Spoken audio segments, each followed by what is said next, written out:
Students, कैसे हैं आप सब लोग। आई होप सो अपने अपने घर पे बिल्कुल अच्छे से होंगे और अच्छे से पढ़ाई भी कर रहे होंगे। कर रहे हो या नहीं कर रहे हो? तो चलो अपनी क्लास स्टार्ट करते हैं। ठीक है, देखिए आज नई यूनिट स्टार्ट करते हैं अपन। यूनिट सेकंड में सबसे इंपॉर्टेंट यूनिट है जिससे सबसे ज्यादा छोटे क्वेश्चन बनते हैं और बड़े क्वेश्चन तो खैर आते ही हैं।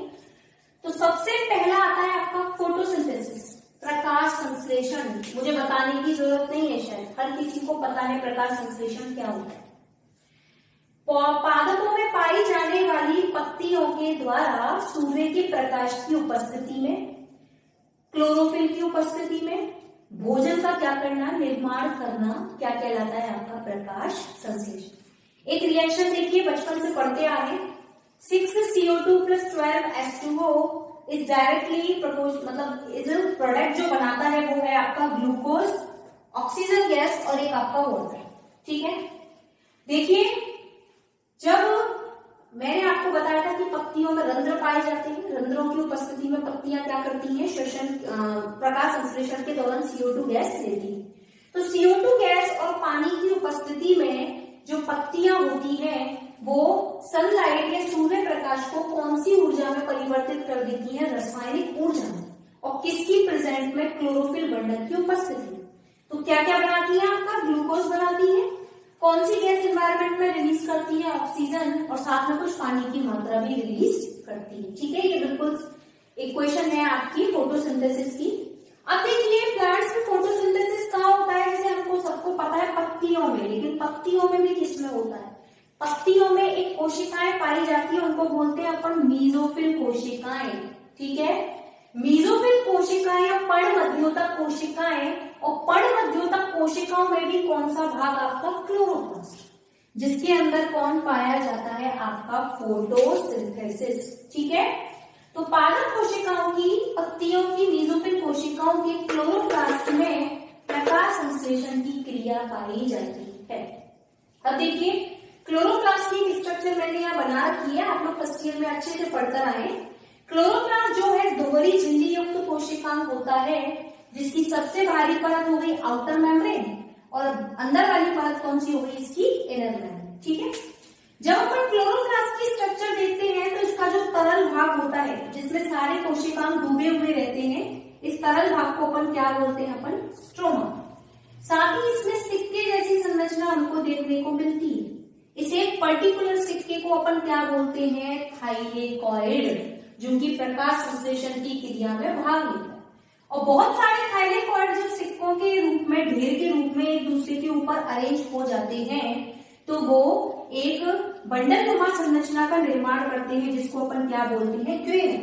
ठीक है, ये बहुत सारे जो ग्रेनम है वो आपस में किसके द्वारा जुड़े हुए होते हैं, स्ट्रोमा लैमेलाई के द्वारा। ये सब आप फर्स्ट ईयर में पढ़ चुके हैं। साथ ही साथ जो आपका क्लोरोप्लास्ट होता है उसमें सर्कुलर क्या मिलता है, डीएनए पाया जाता है, और 70 प्रकार के क्या मिलते हैं, आपके राइबोसोम्स मिलते हैं। ठीक है, तो ये थी आपकी क्लोरोप्लास्ट की स्ट्रक्चर कि क्लोरोप्लास्ट में क्या क्या मिलता है, थाइलेकॉइड मिलता है, स्ट्रोमा मिलता है, डीएनए मिलता है, सर्कुलर होता है, 70 प्रकार के राइबोसोम्स मिलते हैं, और थाइलेकॉइड बंडल नुमा संरचना बनाते हैं, जिसको अपन क्या बोलते हैं, ग्रेन।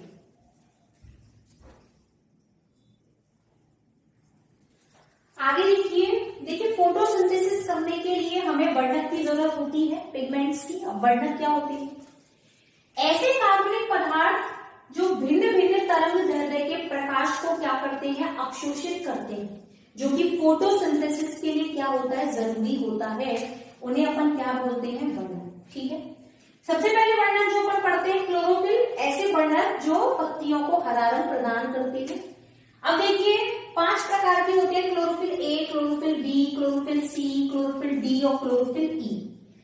जिसमें से जो सार्वत्रिक वर्णक होता है या यूनिवर्सल जो पिगमेंट होता है वो क्लोरोफिल ए होता है, जो कि प्रकाश संश्लेषण में मुख्य रूप से क्या रहता है, पार्टिसिपेंट रहता है। क्लोरोफिल ए का एक केमिकल फॉर्मूला अपन देखते हैं, तो ये आपको याद रखना है, C55H72O5N4Mg, ये इसका केमिकल फॉर्मूला है। और क्लोरोफिल बी का होता है C55H70O6N4Mg। ठीक है, अब देखिए अपन यदि क्लोरोफिल की स्ट्रक्चर देखते हैं तो ये यहाँ पर देखिए क्लोरोफिल की स्ट्रक्चर मैंने बना रखी है। एक क्लोरोफिल की स्ट्रक्चर में दो भाग देखने को मिलते हैं। पहला भाग आता है पोरफायरिन हेड, ठीक है, या पोरफायरिन सिरा, और दूसरा भाग आता है इसमें फाइटोल रिंग, ठीक है। अब देखो पोरफायरिन जो हेड है, यहां से यहां तक का जो भाग है, इसमें आपको देखो 4 पायरोल रिंग दिखाई देती है, 1 2 3 4। ये कैसी रिंग है? वलय है, ये 4 वलय। प्रत्येक वलय में एक नाइट्रोजन होता है और 4 क्या होते हैं? कार्बन होते हैं। देखो, एक नाइट्रोजन 4 कार्बन, एक नाइट्रोजन 4 कार्बन, एक नाइट्रोजन 4 कार्बन, और प्रत्येक पायरोल रिंग से कौन जुड़ा हुआ होता है? आपकी फाइटोल रिंग, ठीक है। तो जो एक वर्णक होता है क्लोरोफिल वर्णक, उसकी संरचना के दो भाग होते हैं, पोरफायरिन हेड और एक आपकी क्या आती है? फाइटोल रिंग, ठीक है।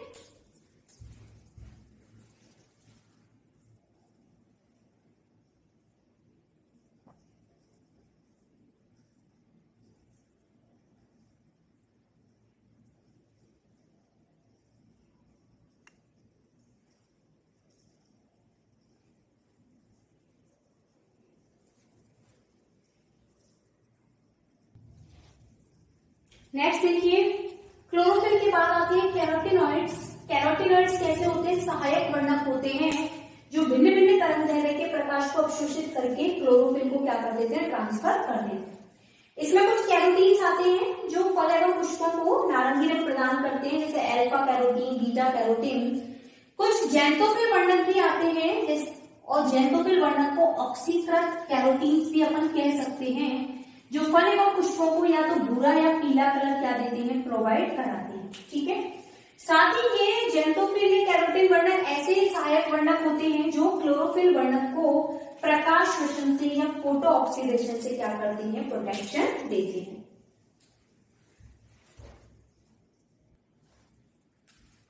आगे देखिए, हम पढ़ते हैं फोटोसिंथेसिस की हिस्ट्री या इतिहास। तो देखिए, सबसे पहले साइंटिस्ट आए थे स्टीफन हेल्स। उन्होंने क्या बताया कि प्रकाश संश्लेषण की क्रिया में प्रकाश और ऑक्सीजन का क्या होता है? महत्व होता है। मतलब प्रकाश संश्लेषण की क्रिया में वायु मतलब CO2 गैस की आवश्यकता होती है, साथ ही साथ प्रकाश की क्या होती है? रिक्वायरमेंट होती है। उसके बाद साइंटिस्ट थे जोसेफ प्रिस्टले। उन्होंने बताया कि प्रकाश संश्लेषण में कौन सी गैस मुक्त होती है? O2। इसको बताने के लिए उन्होंने एक एक्सपेरिमेंट किया। उन्होंने अपने एक्सपेरिमेंट में 3 बैलेजार लिए। बैलेजार मतलब कोई पात्र, कांच का पात्र। 3 बैलेजार को काम में लिया उन्होंने। प्रथम बैलेजार में कोई पुदीने के पादप को रखा, मिंट प्लांट। दूसरे बैलेजार में चूहे को रखा और तीसरे बैलेजार में पादप और चूहा रखा।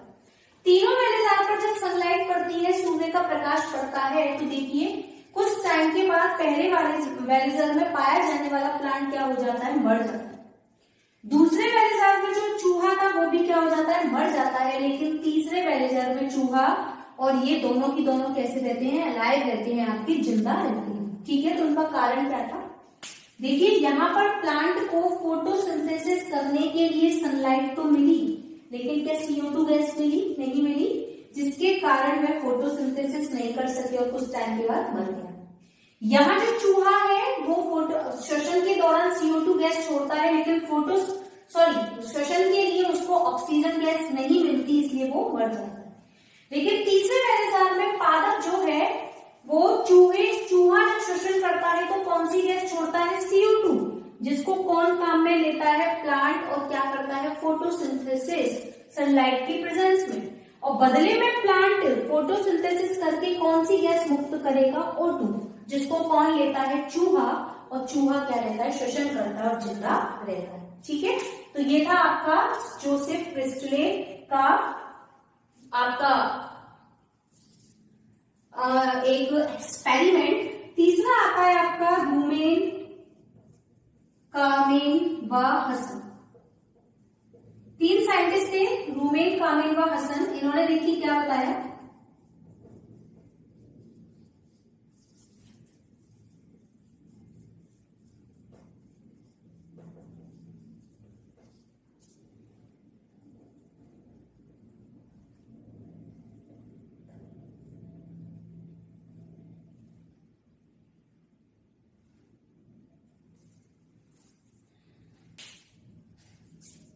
इधर देखिए, रूमेन, हामिद व हसन ने ये बताया कि प्रकाश संश्लेषण के दौरान जो ऑक्सीजन गैस हमको मिलती है वो कहां से आती है, वाटर से, मतलब पानी से, ना कि कहां से मुक्त होती है, CO2 से। इसको एक्सपेरिमेंट के थ्रू इनको प्रूव करने के लिए उन्होंने क्या करा, देखो रेडियो एक्टिव ऑक्सीजन के 2 रेडियो एक्टिव पदार्थ लिए, ऑक्सीजन 16, ऑक्सीजन 18, ठीक है, ये रेडियो एक्टिव है। इनमें देखो यहाँ पर CO2 का जो ऑक्सीजन है वो ऑक्सीजन उसकी रेडियो धारिता 16 है, जबकि H2O में ऑक्सीजन की रेडियो धारिता कितनी है, 18। अब यहाँ देखो जो ग्लूकोज बनता है उसके बाद जो ऑक्सीजन गैस निकलती है उसकी रेडियो धारिता कितनी होती है, 18, ना कि कितनी होती है, 16। यदि ये ऑक्सीजन इस CO2 से आई होती तो यहाँ ऑक्सीजन पर 16 होता, ना कि 18 होता, जबकि यहाँ ऑक्सीजन पर रेडियो एक्टिविटी कितनी है आपकी, 18। तो ये एक्सपेरिमेंट ये प्रूव करता है कि जो फोटोसिंथेसिस के दौरान जो ऑक्सीजन गैस निकलती है वो कहां से निकलती है, H2O से, ना कि CO2 से। अब देखिए हम सबसे इंपॉर्टेंट टॉपिक स्टार्ट करते हैं, वो है आपका प्रकाश संश्लेषण की क्रियाविधि, कि प्रकाश संश्लेषण होता कैसे है। अब ध्यान से देखिएगा, देखिए प्रकाश संश्लेषण में 2 रिएक्शन काम में आती है, 2 क्रियाएं काम में आती हैं। एक होती है आपकी प्रकाशिक अभिक्रिया, जिसको इंग्लिश में बोलते हैं लाइट रिएक्शन, और दूसरी होती है आपकी अप्रकाशिक अभिक्रिया, जिसको बोलते हैं डार्क रिएक्शन। देखो फोटोसिंथेसिस, रेस्पिरेशन ये इजी नहीं है, ये थोड़ा टिपिकल टॉपिक है, यदि आप इसको ध्यान से नहीं पढ़ोगे तो वो समझ में नहीं आएगा, ठीक है। आप नोट से नहीं पढ़ सकते जब तक आपको कोई समझाएगा नहीं कि इसमें हो क्या रहा है, चल क्या है, तो अच्छे से ध्यान देना। देखो लाइट रिएक्शन जो है वो क्लोरोप्लास्ट की थाइलेकॉइड वाले भाग में क्या होती है, संपन्न होती है। एक क्वेश्चन बन गया कि लाइट रिएक्शन क्लोरोप्लास्ट के कौन से भाग में संपन्न होती है, तो आंसर क्या आएगा, थाइलेकॉइड, ठीक है। थाइलेकॉइड में अब देखो लाइट रिएक्शन में होता क्या क्या है। लाइट रिएक्शन में जल का क्या होता है, प्रकाशीय अपघटन, मतलब सनलाइट की प्रेजेंस में, सूर्य के प्रकाश की उपस्थिति में जल का क्या होता है, अपघटन, और कौन सी गैस रिलीज होती है, ऑक्सीजन, O2 की क्या होती है, विमुक्ति। साथ ही साथ 2 प्रोडक्ट बनते हैं, एक का नाम है ATP एडिनोसिन ट्राइफॉस्फेट, और एक है NADPH2 निकोटिनामाइड एडेनिन डाइफॉस्फेट, ठीक है। तो लाइट रिएक्शन में क्या होगा, ये क्लोरोप्लास्ट के थाइलेकॉइड भाग में संपन्न होती है, जिसमें जल का प्रकाशीय अपघटन होता है, O2 की विमुक्ति होती है, और ATP और NADPH2 बनते हैं, ठीक है। दूसरी आती है डार्क रिएक्शन या अप्रकाशिक अभिक्रिया, जो सूर्य के प्रकाश की उपस्थिति में नहीं होती। डार्क रिएक्शन में क्या होता है, CO2 का अपघटन होता है, रिडक्शन होता है। अब अपघटन कैसे होता है, देखिए CO2 का अपघटन होने के लिए यहाँ इसको 2 प्रोडक्ट की जरूरत होती है, एक होता है ATP और एक होता है NADPH2, जो कहाँ बन चुका है, लाइट रिएक्शन। तो डार्क रिएक्शन जो है वो क्लोरोप्लास्ट के स्ट्रोमा या तरल भाग में संपन्न होती है, जिसमें CO2 का अपचयन या रिडक्शन होता है, अपघटन होता है, और CO2 का अपचयन होने के बाद, रिडक्शन होने के बाद फॉस्फोग्लिसरैल्डिहाइड का निर्माण होता है, और फॉस्फोग्लिसरैल्डिहाइड आगे जाकर ग्लूकोज बनाता है, जो पत्तियों में स्टार्च के रूप में जाकर क्या हो जाती है, संचित हो जाती है। तो ये मोटा मोटा सा एक इंट्रोडक्शन था, अभी तो डिटेल में अपन पढ़ेंगे लाइट रिएक्शन को, डार्क रिएक्शन को, कि लाइट रिएक्शन में सूर्य के प्रकाश की उपस्थिति में होती है, जल का प्रकाशीय अपघटन होता है, O2 की विमुक्ति होती है, और ATP और NADPH2 बनते हैं। जबकि डार्क रिएक्शन में CO2 का अपचयन होता है, रिडक्शन होता है, और स्ट्रोमा वाले भाग में संपन्न होती है, और ग्लूकोज का निर्माण होता है।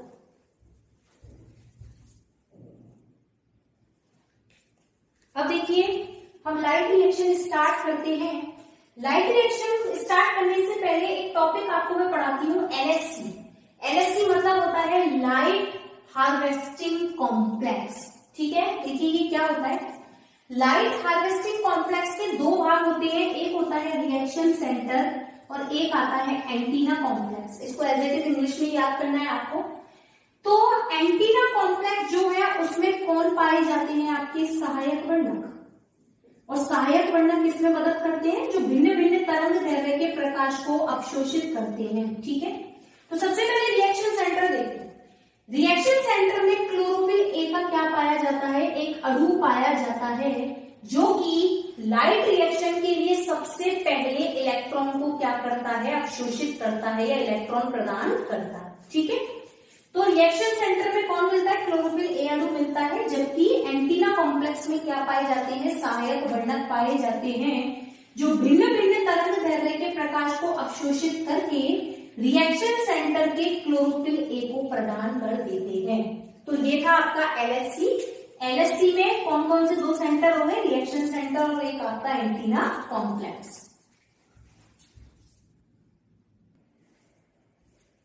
आगे देखिए, एलएचसी के बाद एक और टॉपिक आता है आपका प्रकाश तंत्र या फोटो सिस्टम। ये इंपॉर्टेंट टॉपिक है, मोस्ट है। ये क्या होता है, देखो दो तरीके के फोटो सिस्टम देखने को मिलते हैं, फोटो सिस्टम फर्स्ट और फोटो सिस्टम आपका सेकंड। ठीक है, फोटो सिस्टम फर्स्ट में क्या होता है, अभी अपन एलएचसी पढ़कर आए, वहां पर हमने रिएक्शन सेंटर पढ़ा। ठीक है, तो फोटो सिस्टम फर्स्ट के अंतर्गत जो रिएक्शन सेंटर होता है उसका क्लोरोफिल ए अणु 700 नैनोमीटर के प्रकाश को क्या करता है, अवशोषित करता है। इसलिए इस फोटो सिस्टम फर्स्ट को P700 भी कहते हैं। आया समझ में कि ऐसा सिस्टम जिसमें क्लोरोफिल ए का अणु 700 नैनोमीटर के प्रकाश को क्या करता है, अवशोषित करता है, इसलिए इसको क्या बोलते हैं, P700 बोलते हैं। साथ ही इसमें कुछ इलेक्ट्रॉन वाहक होते हैं जो इलेक्ट्रॉन्स को ले जाने का काम करते हैं। इसमें प्राथमिक इलेक्ट्रॉन रिसेप्टर, फेराडॉक्सिन और एक होता है आपका एनएडीपी डक्टेस इलेक्ट्रॉन वाहक। ठीक है, उसके बाद आता है फोटो सिस्टम सेकंड या प्रकाश तंत्र द्वितीय। ये क्या होता है, जब रिएक्शन सेंटर का क्लोरोफिल ए अणु 680 नैनोमीटर के प्रकाश को अवशोषित करता है तो उसे फोटो सिस्टम सेकंड कहते हैं या P680 के नाम से भी जाना जाता है।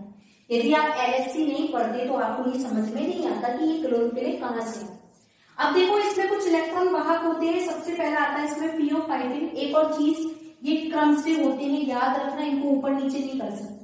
सबसे पहला आता है पीओ5, दूसरा आता है प्लास्टोक्यूनोन, तीसरा आता है साइटोक्रोम B6F। इसको साइटोक्रोम B6F इस तरीके से भी लिख सकते हैं, और लास्ट में आता है प्लास्टोसाइन जिसको PC भी लिख सकते हैं। ठीक है, तो पीओ5 हो गया आपका, प्लास्टोक्यूनोन हो गया PQ, साइटोक्रोम B6F हो गया और एक होगा आपका प्लास्टोसाइन। तो दो आता है पेपर में छोटा क्वेश्चन कि फोटो सिस्टम किसे कहते हैं, या फोटो सिस्टम फर्स्ट किसे कहते हैं, फोटो सिस्टम सेकंड किसे कहते हैं।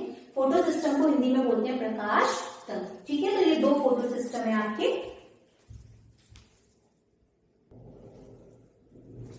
अब इधर ध्यान दीजिए, लाइट रिएक्शन में सबसे पहली रिएक्शन आती है आपकी अचक्रीय फॉस्फोरिलीकरण या फॉस्फोराइलेशन। क्या होता है अचक्रीय फॉस्फोरिलीकरण, देखिए अचक्रीय फॉस्फोरिलीकरण वो क्रिया होती है जिसमें फोटो सिस्टम फर्स्ट और फोटो सिस्टम सेकंड दोनों भाग लेते हैं। अभी अपन पढ़ के आए थे प्रकाश तंत्र प्रथम और प्रकाश तंत्र द्वितीय। ठीक है, मैंने आपको बताया था कि लाइट रिएक्शन हमेशा कहाँ संपन्न होती है, क्लोरोप्लास्ट के थाइलेकॉइड वाले भाग में। अब इधर ध्यान दीजिए, ये दो पार्ट जो आपको दिखाई दे रहे हैं, ये थाइलेकॉइड की झिल्ली वाला भाग। थाइलेकॉइड मान लीजिए ऐसे ही, ठीक है, तो ये थाइलेकॉइड की वो झिल्ली है। थाइलेकॉइड के अंदर का जो भाग है उसको बोलते हैं उसकी गुहा, गुहा मतलब ल्यूमेन। और थाइलेकॉइड के बाहर की तरफ क्या पाया जाता है, तरल भाग, जिसको अपन क्या बोल रहे थे, स्ट्रोमा। ठीक है, ये देखो एक खुली हुई झिल्ली है जिसको दोनों तरफ से पैक कर देंगे तो वो थाइलेकॉइड बन जाएगा। तो ये थाइलेकॉइड की झिल्ली है, अंदर गुहा हो गई, बाहर स्टोमा हो। ठीक है, सबसे पहले स्टार्ट करते हैं फोटो सिस्टम सेकंड से। फोटो सिस्टम सेकंड पर ल्यूमेन वाले भाग में एक कॉम्प्लेक्स जुड़ा हुआ होता है, ये रहा, जिसको बोलते हैं वाटर स्प्लिटिंग कॉम्प्लेक्स। क्या बोलते हैं, वाटर स्प्लिटिंग कॉम्प्लेक्स, जहां पर क्या पाया जाता है, जल का अणु। जो सूर्य के प्रकाश की उपस्थिति में जल का अणु क्या होता है, टूट जाता है। ठीक है, स्प्लिटिंग का मतलब होता है टूटना, वाटर मतलब पानी का, और कॉम्प्लेक्स मतलब तंत्र, ऐसा तंत्र जिसमें कि पानी क्या होता है, टूट जाता है प्रकाश की उपस्थिति में, उसको क्या बोलते हैं अपन, वाटर स्प्लिटिंग कॉम्प्लेक्स। तो याद रखना कि वाटर स्प्लिटिंग कॉम्प्लेक्स किसमें मिलता है, फोटो सिस्टम सेकंड में, ना कि फर्स्ट में। ठीक है, तो फोटोसिस्टम सेकेंड से जैसे ही वाटर स्प्लिटिंग कॉम्प्लेक्स से वाटर टूटता है तो इलेक्ट्रॉन मुक्त होते हैं, और इसको पी 680 भी बोलते हैं अपन। तो इलेक्ट्रॉन सबसे पहले यहाँ कौन ले जाने का काम करेगा? फियोफाइटिन।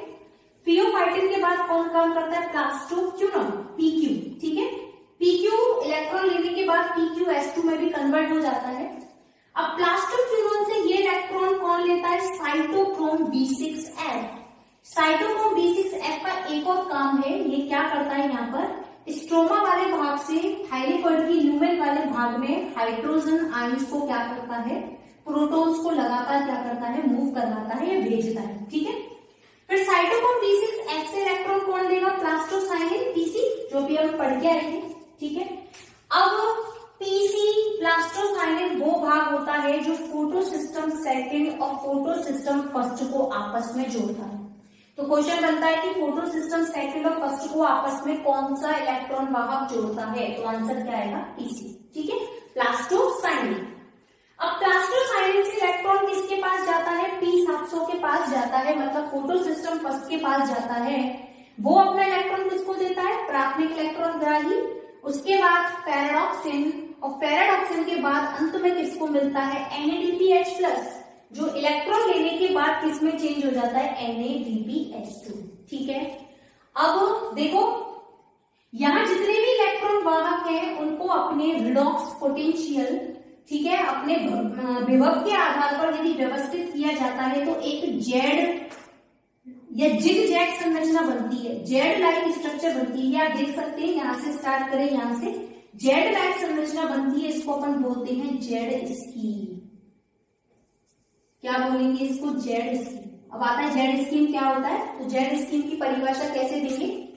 अचक्रीय फास्फोरिलीकरण के दौरान या LHC के इलेक्ट्रॉन वाहकों को उनके विभव के अनुसार व्यवस्थित करने पर एक जिग जैग या टेढ़ी मेढ़ी या जेड आकार की संरचना प्राप्त होती है, जिसको अपन क्या बोलते हैं? जेड स्कीम बोलते हैं। ठीक है, अब देखिए अचक्रीय फास्फोरिलीकरण क्यों बोलते हैं? अचक्रीय का मतलब होता है जो साइकिल कंप्लीट ही ना हो, कभी भी नॉन साइकिल। यहाँ फोटोसिस्टम सेकेंड से निकला हुआ इलेक्ट्रॉन किसको मिल जाता है? NADPH+ को। क्या दोबारा फोटोसिस्टम सेकेंड को मिलता है? नहीं मिलता, इसलिए इसको क्या बोलते हैं? अचक्रीय फास्फोरिलीकरण। यदि यहाँ P सेकेंड फोटोसिस्टम सेकेंड से निकला हुआ इलेक्ट्रॉन दोबारा PS सेकेंड को मिल जाता तो ये अचक्रीय नहीं होता, तब ये कौन सा हो जाता? चक्रीय। ठीक है, तो अचक्रीय फास्फोरिलीकरण के दौरान ATP बनती है, यहाँ एक तो ATP बनती है और दो क्या बनते हैं? NADPH2 बनते हैं। याद रखना कि अचक्रीय फास्फोरिलीकरण के दौरान एक तो ATP बनती है और कितने NADPH2 बनते हैं? 2 NADPH2 बनते हैं। ठीक है, तो ये था आपका अचक्रीय फास्फोरिलीकरण। ये सबके नोट्स आपको मिलेंगे, अच्छे से लिखा हुआ है उसमें एक चीज। जेड स्कीम समझ में आ गई कि इलेक्ट्रॉन वाहकों को उनके रिडॉक्स पोटेंशियल के अनुसार व्यवस्थित करने पर जो जेड संरचना मिलती है उसी को क्या बोलते हैं अपन? Z scheme. और अचक्रीय फास्फोरिलीकरण में कितने ATP बनते हैं? एक ATP और 2 NADPH2।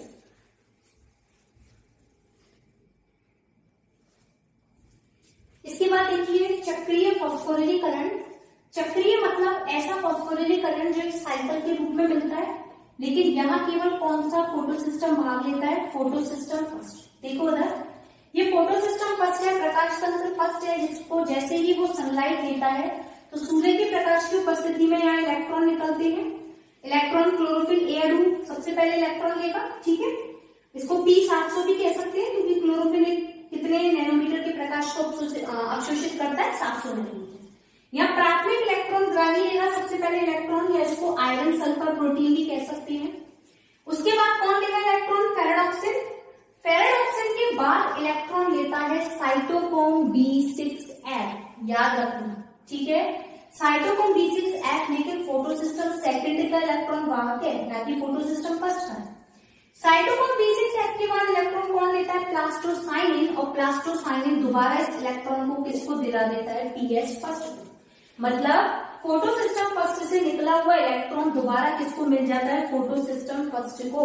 इसलिए इसको कौन सा फास्फोरिलीकरण कहते हैं? चक्रीय फास्फोरिलीकरण, जहां दो जगह पर पर देखो एडीपी प्लस इनिशियल फॉस्फेट मिलकर एटीपी और एडीपी प्लस इनिशियल फॉस्फेट मिलकर एटीपी, तो टोटल कितने एटीपी बनते हैं यहाँ? 2 एटीपी। लेकिन NADPH2 का निर्माण नहीं होता, जबकि अचक्रीय फॉस्फोरिलीकरण में 1 एटीपी और 2 NADPH2 बनते हैं। ठीक है, तो चक्रीय फॉस्फोरिलीकरण वो है जहां ना तो प्रकाश की ना जल का क्या प्रकाशीय अपघटन हुआ। देखो फोटोसिस्टम फर्स्ट के पास कोई भी वाटर स्प्लिटिंग कॉम्प्लेक्स नहीं होता, जबकि PS सेकंड के पास होता है। तो यहाँ ना तो जल का प्रकाशीय अपघटन होता है, ना ही O2 की विमुक्ति होती है, जबकि वहां वो सब हो रहा था।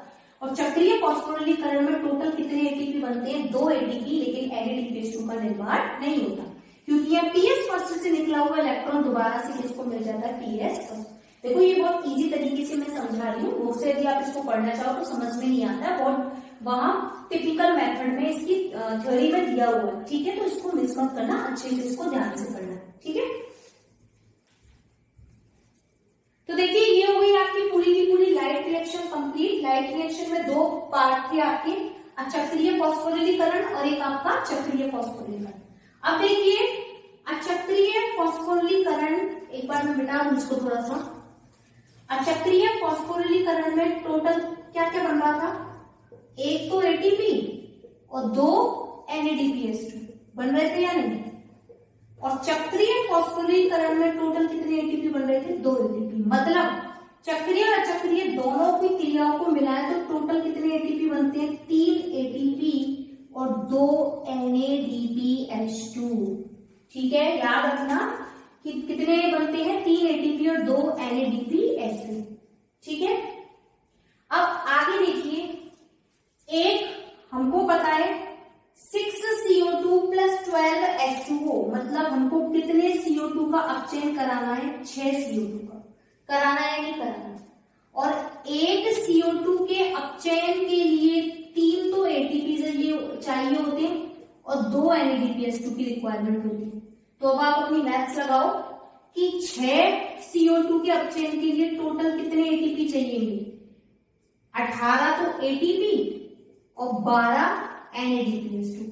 ये चीज थोड़ी सी आपको कॉम्प्लिकेटेड लग सकती है, लेकिन अच्छे से ध्यान देना कि एक CO2 के अपचयन के लिए टोटल कितने एटीपी चाहिए? 3 एटीपी और 2 NADPH2, जबकि हमको कितने CO2 का अपचयन कराना है? 6। तो 6 CO2 के अपचयन के लिए कितने एटीपी चाहिए? 18 एटीपी और 12 NADPH2। मतलब 6 बार तो चक्रीय फॉस्फोरिलीकरण की क्रिया करानी पड़ेगी और 6 बार ही अचक्रीय फॉस्फोरिलीकरण की क्रिया करानी पड़ेगी, जब जाके 6CO2 का क्या होगा? अपचयन होगा और हमको क्या मिलेगा? ग्लूकोज मिलेगा, क्योंकि एक CO2 के अपचयन के लिए 3 एटीपी और 2 NADPH2 चाहिए होते हैं।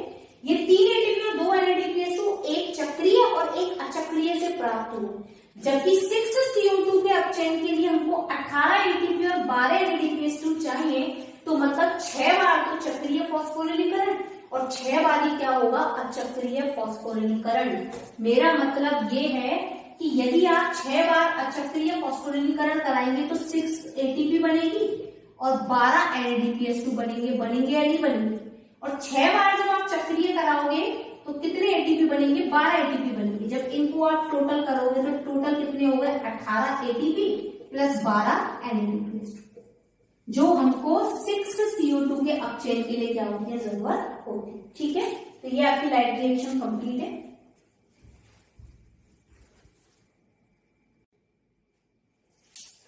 अब देखिए हम शुरू करते हैं डार्क रिएक्शन। डार्क रिएक्शन मतलब अप्रकाशित अभिक्रिया जो सूर्य के प्रकाश की अनुपस्थिति में होती है और क्लोरोप्लास्ट के कौन से वाले भाग में संपन्न होती है? स्ट्रोमा वाले भाग में, जहां पर CO2 का क्या होता है? रिडक्शन या अपचयन, जिसके फलस्वरूप किसका निर्माण होता है? आपका ग्लूकोज का। ठीक है, अब CO2 रिडक्शन में डार्क रिएक्शन में 3 साइकिल अपन पढ़ेंगे, C3 साइकिल, C4 साइकिल और कैम साइकिल। तीनों की तीनों बहुत इंपॉर्टेंट साइकिल है, जिसमें C3 साइकिल तो हमेशा पूछा जाता है पेपर में कि C3 साइकिल या C4 साइकिल किसे कहते हैं। C3 साइकिल को बोलते हैं केल्विन व मेल्विन, दो साइंटिस्टों ने दिया था, इसलिए इसको केल्विन मेल्विन साइकिल या केल्विन साइकिल भी अपन इसको बोल सकते हैं। इसको अपन केल्विन साइकिल भी बोलते हैं। ठीक है, C4 साइकिल जो है वो हैच और स्लैक दो वैज्ञानिकों ने दिया था, इसलिए इसको हैच एंड स्लैक चक्र भी कहते हैं, जो कि उष्ण कटिबंधीय प्लांट्स जैसे मक्का, गन्ना, बाजरा इसमें पाया जाता है। और कैम साइकिल जो होता है वो मरुद्भिद पादपों में या आपकी शुष्कोद्भिद पादपों में पाए जाने पादपों में मिलता है, मतलब ऐसी परिस्थितियां जहां पर पानी की कमी पाई जाती है, ठीक है, और तापमान बहुत ज्यादा होता है, वहां की पत्तियां कौन सा साइकिल दर्शाती हैं? CAM cycle. इसकी फुल फॉर्म होती है ट्राइसोलेशियन एसिड मेटाबॉलिज्म, जहां अम्लीकरण और विअम्लीकरण की क्रियाएं ऐसी होती हैं, ठीक है। तो CO2 रिडक्शन में सबसे पहले अपन कौन सा साइकिल पढ़ेंगे? C3 cycle.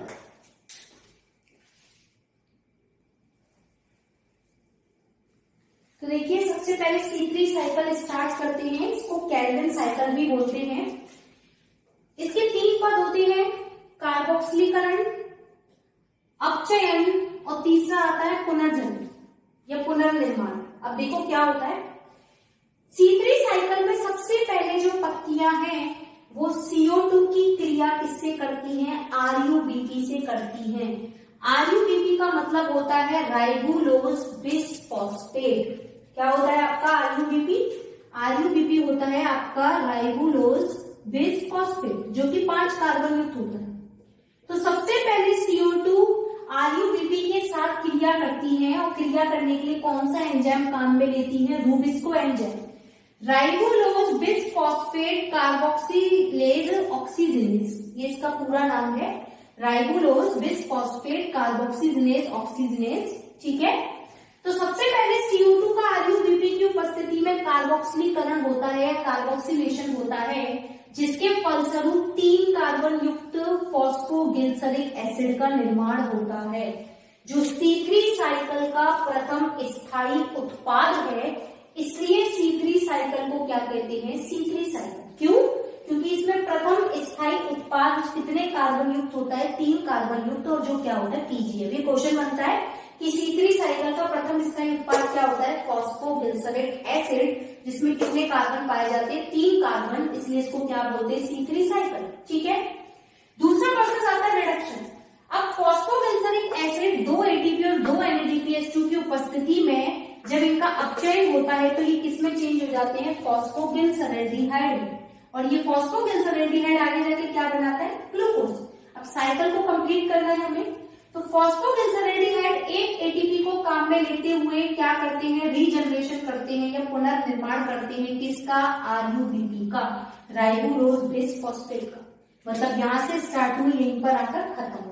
तो 3 प्रोसेस काम में आती है, कार्बोक्सिलेशन रूबिस्को एंजाइम की उपस्थिति में। रूबिस्को एंजाइम पृथ्वी पर या एनवायरमेंट में सबसे ज्यादा पाया जाने वाला एंजाइम होता है, जो 3 कार्बन युक्त PGA बनाता है, जिसका रिडक्शन होता है, PGAL बनता है, जिसका रीजनरेशन होता है, और RUBP दोबारा से बन जाता है। तो मतलब एक CO2, अभी तक देखो हमने एक CO2 लिया था, तो एक CO2 के अपचयन के लिए कितने ATP काम में आए? हमको 3 ATP काम में आते हैं, ठीक है। और साथ ही साथ यहाँ पर कुछ 2 NADPH2 भी किसमें काम में आते हैं? मदद में, मतलब रीजन में यहाँ पे रिडक्शन करने में मदद में करते हैं ये, ठीक है। अब एक CO2 है, जबकि 6 CO2 के लिए हमको कितने ATP चाहिए? 18 ATP और 12 NADPH2। तो कितने आपको केल्विन साइकिल कराने पड़ेंगे कि आप 6 CO2 या फिर 6 CO2 का अपचयन करके ग्लूकोज बना सकें? तो लगभग कितने कार्बन केल्विन साइकिल काम में लेते? 6 केल्विन साइकिल में 6 बार CO2 का अपचयन करने पर कितने ATP काम में आती है? 18 ATP और 12 NADPH2, और ग्लूकोज का एक अणु बनता है, ठीक है। ये था आपका केल्विन चक्र।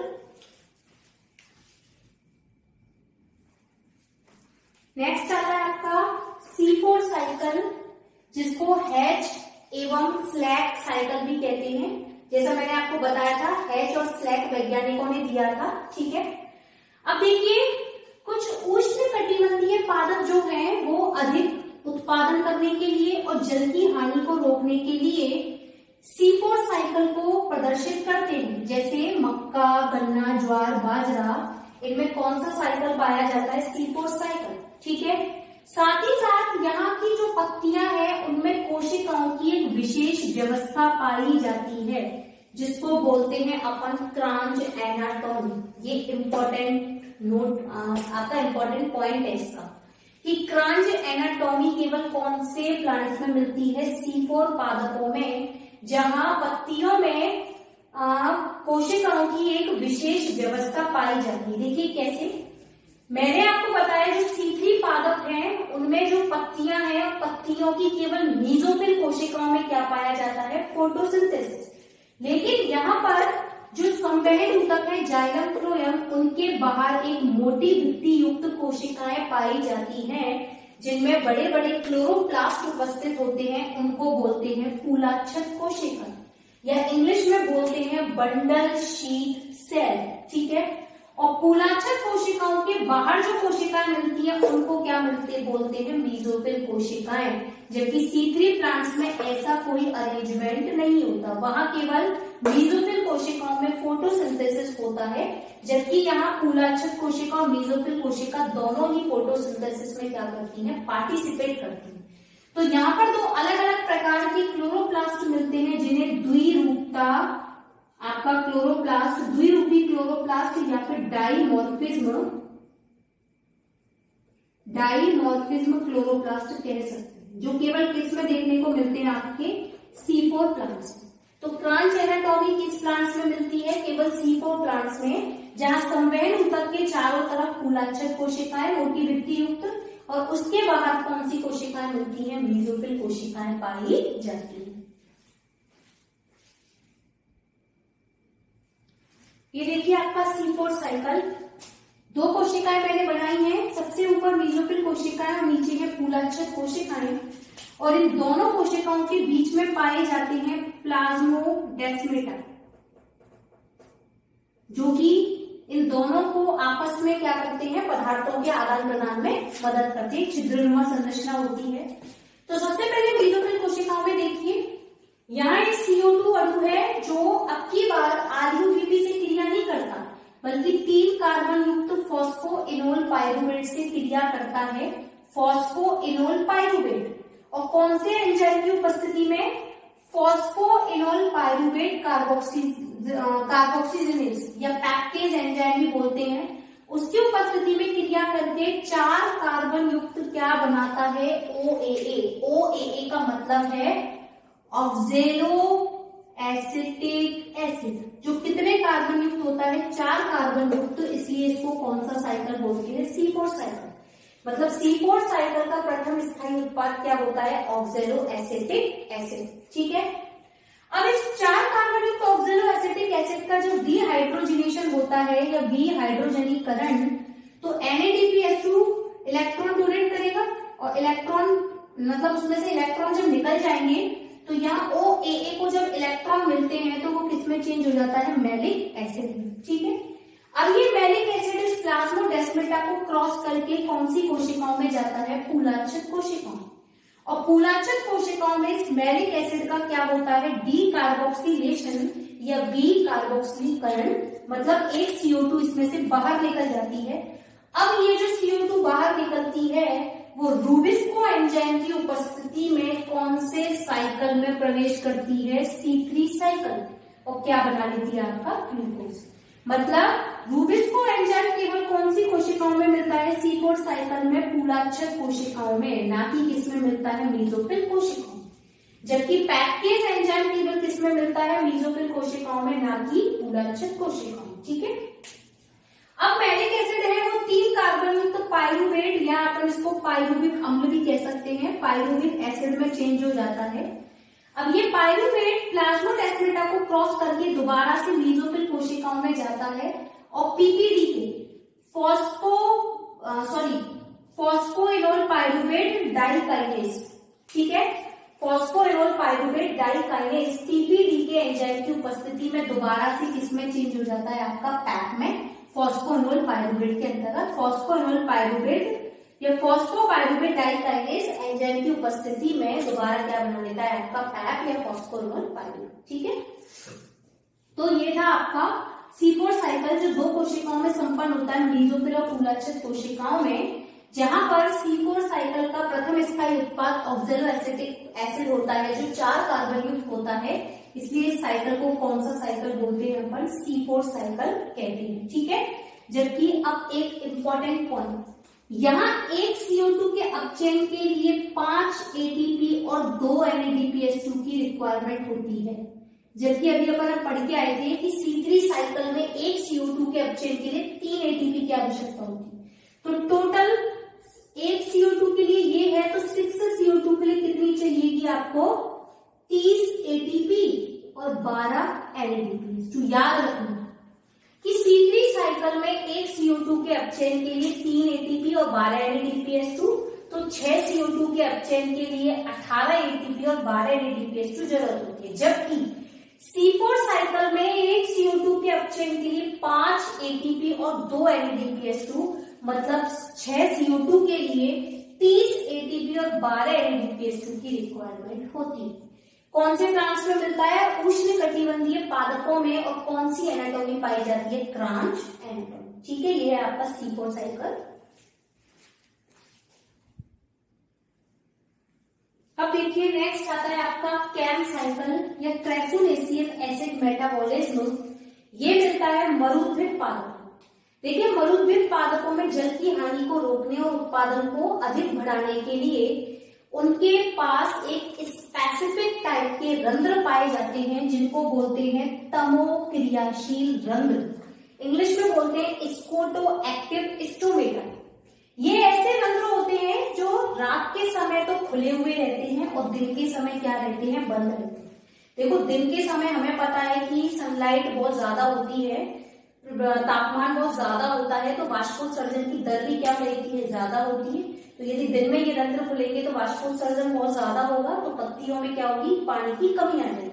तो ऐसे प्लांट जो हैं इनमें स्टोमेटा रात में ओपन रहते हैं और दिन में क्या रहते हैं, खुले रहते हैं। तो रात्रि के दौरान देखो इनमें क्या होता है, रात्रि के दौरान सबसे पहले CO2 वही फॉस्फोइनोल पाइरूवेट के साथ क्रिया करता है पैपकेज एंजाइम की उपस्थिति में, और क्या बनाता है, 4 कार्बन युक्त ऑक्सैलो एसिटिक एसिड। ये 4 कार्बन युक्त ऑक्सैलो एसिटिक एसिड का डीहाइड्रोजनेशन या विहाइड्रोजनीकरण होता है C4 साइकिल की तरह, और ये क्या बना लेता है, 4 कार्बन युक्त मैलिक एसिड, जो इस पत्तियों की रिक्तिका में जाकर के क्या हो जाता है, स्टोर हो जाता है, ठीक है। जैसे ही दिन होता है तो दिन के समय स्टोमेटा बंद रहते हैं, तो मतलब बाहर से तो CO2 आ ही नहीं सकती दिन में। तो दिन के टाइम में ये जो रिक्तिका होती है जिसमें मैलिक एसिड आपका संचयित रहता है, वो मैलिक एसिड का डीकार्बोक्सिलेशन होता है और वो दोबारा किसमें चेंज हो जाता है, 3 कार्बन युक्त पाइरूवेट में, और एक CO2 निकलती है जो कौन से साइकिल में प्रवेश करती है, आपके C3 साइकिल में, और क्या बनाती है, आपका ग्लूकोज, ठीक है। फिर दिन के समय ये 3 कार्बन युक्त पाइरूवेट दोबारा से फॉस्फोइनोल पाइरूवेट डाइकाइनेज एंजाइम की उपस्थिति में, ठीक है, फॉस्फोपाइरूवेट डाइकाइनेज एंजाइम की उपस्थिति में दोबारा से किसमें चेंज हो जाता है, फॉस्फोइनोल पाइरूवेट में, जहां ATP किसमें कन्वर्ट हो जाती है, AMP या PPN, मतलब एक ATP एडिनोसिन मोनोफॉस्फेट और दोनों फॉस्फेट बाहर निकल जाते हैं, ठीक है। तो ये था आपका क्रेसुलेशियन एसिड मेटाबॉलिज्म, जहां रात्रि के दौरान अम्लीकरण की क्रिया होती है और दिन के दौरान डी अम्लीकरण की क्रिया होती है, क्योंकि मैलिक एसिड किसमें चेंज हो जाता है, पाइरूविक एसिड। तो दिन के समय स्टोमेटा यहाँ बंद रहते हैं, रात के समय खुले हुए रहते हैं, उनको क्या बोलते हैं, स्कोटो एक्टिव स्टोमेटा या तमो क्रियाशील रंध्र। तो ये थे आपकी तीनों साइकिल, मतलब CO2 रिडक्शन 3 तरीके का होता है, आपका C3 साइकिल, C4 साइकिल, और एक आपका कौन सा आ गया, कैम साइकिल, ठीक है। तो ये था आपका प्रकाश संश्लेषण, लाइट रिएक्शन, और दूसरी कौन सी थी आपकी, डार्क रिएक्शन। अब देखिए एक और साइकिल आता है आपका, एक अलग से साइकिल है ये C2 साइकिल। इसका दूसरा नाम है फोटो रेस्पिरेशन या प्रकाश श्वसन। क्या होता है, देखो C3 पादपों में अधिक प्रकाश एवं अधिक तापमान की उपस्थिति में प्रकाश संश्लेषण के उत्पाद में क्या आती है, कमी आती है, जिसे अपन क्या बोलते हैं, प्रकाश श्वसन।